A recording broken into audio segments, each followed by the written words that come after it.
Dating anxiety can influence our actions and cause our brain to tell us little fibs that create a big problem when it comes to how we choose to handle issues in our relationships. Sometimes our anxious attachment will sabotage our behavior. Like maybe we've sent a text to someone that we just started seeing, but we haven't heard back from them in a few hours, and now our brains are beginning to panic. Our anxiety will lie to us. It'll say, go ahead. Send another text. What harm could one little double text do? Now that's a small example, but what happens when the lies and our actions begin to stack up and the person that we like starts pulling away? Your anxiety lies and says, this is a crisis. The only way to remedy this situation is to push harder and convince them to go out with you again. The lies tell you that if you can get them to agree to go out with you one more time, you can undo all of those anxious mistakes that you've already made, and they'll see you're actually a laid-back person. Well, that's a lie. Once you begin to overcome your anxious tendencies and look back, you will see with more clarity that forcing and manipulating someone to go out on a date with you so you can appear totally chill, that's not even logical. But anxious attachment doesn't direct your actions using logic. It manipulates your mind with lies. Hello friends, my name is Maria, and for almost 20 years, I allowed my anxiety to wreak havoc on my dating life. It convinced me, it lied to me, it told me that when someone else was treating me badly, it wasn't their problem. I just wasn't good enough. Well, if you're like me and you're tired of being lied to, then grab a bottle of nail polish and let's talk.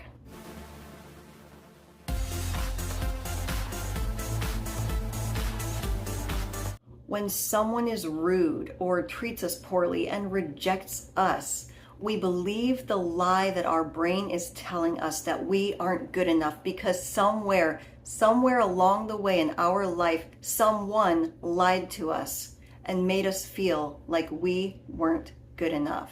Dating anxiety will have you internalizing other people's rude and dismissive behavior as, I'm not good enough. If you're an anxious dater like I was, here's a common example of how we do this. Let's say we're texting someone we like. It's not a serious relationship. It might even be the dreaded situationship.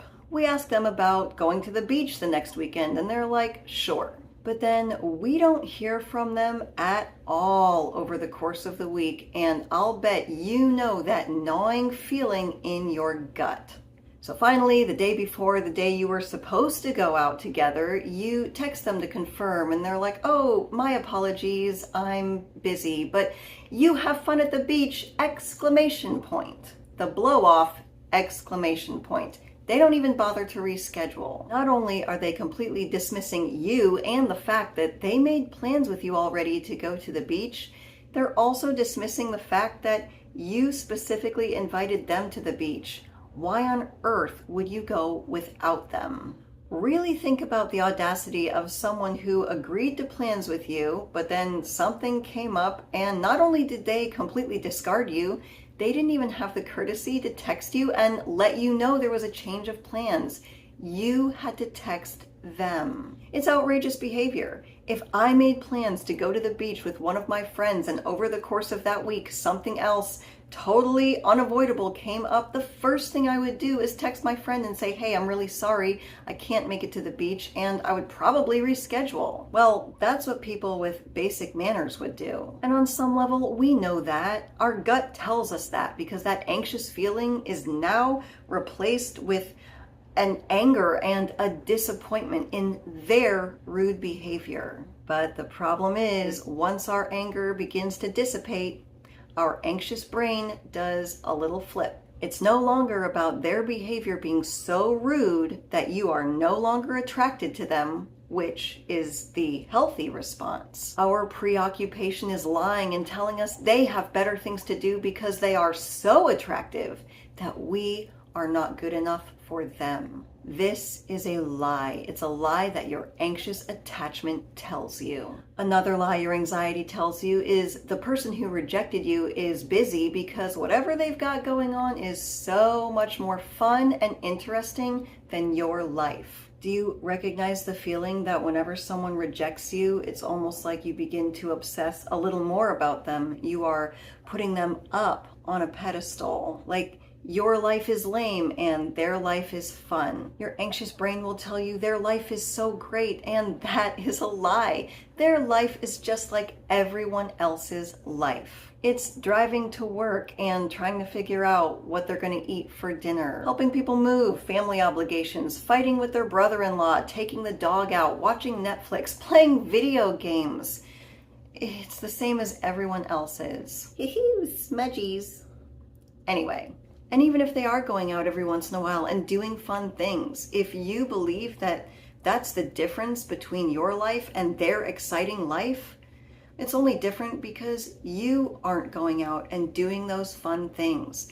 They are not the gatekeeper of fun activities. And this is a big whopping lie that our anxious brains tell us. They tell us that we need this person in order to go out and do things that we want to do. We cannot go out and do these things without that certain person. Our anxious brains keep us going in a scarcity mindset that is a lie. I spent almost 20 years going from one relationship to the next, clinging on to each toxic relationship, thinking that I would never be able to find someone else, even though I was almost never alone. I always told myself I needed that person because no one else would have me. That's not logical. It is not logical for us to believe that we will never get to do things that we want to do because we need this one person to do it with us. It's not logical to believe that there is absolutely